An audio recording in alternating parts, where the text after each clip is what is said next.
श्रावणी शुक्रवार व्रतकथा। श्रावण महिना हा भगवान शिवाचा अतिशय प्रिय महिना मानला जातो। या महिन्यातील शुक्रवारी केले जाणारे व्रत हे श्रावणी शुक्रवार व्रत म्हणून ओळखले जाते। हे व्रत विशेषतः सौभाग्यवती स्त्रिया आपल्या पतीच्या दीर्घायुष्यासाठी आणि कुटुंबाच्या सुखसमृद्धीसाठी करतात। आता ऐकूया आपण व्रतकथा। खूप पूर्वी एका गावात सती अनुसया नावाची एक पतिव्रता स्त्री राहत होती। ती अत्यंत धर्मनिष्ठ, शीलवती आणि नित्य व्रतधारिणी होती। तिचे पतिव्रत्य इतके बलशाली होते की त्रिदेव ब्रह्मा विष्णू महेश देखील तिच्या पुण्यामुळे अचंबित झाले। तेव्हा त्या त्रिदेवांनी तिची परीक्षा घ्यायची ठरवली।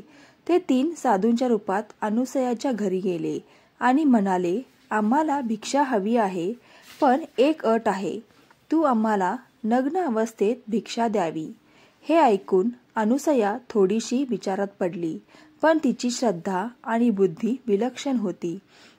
तिने मनात प्रार्थना करून त्रिदेवांना लहान मुलामध्ये परिवर्तित केले आणि मग त्यांना दूध देऊन भिक्षा दिली। ते 3ही देव बालक रूपात समाधानी झाले।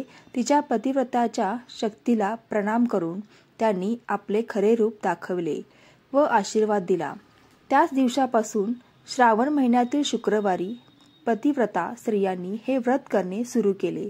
या व्रताच्या प्रभावामुळे पतीचे आयुष्य वाढते, कुटुंबात सुखशांती व धनधान्य नांदते। आता ऐकूया व्रत पद्धती।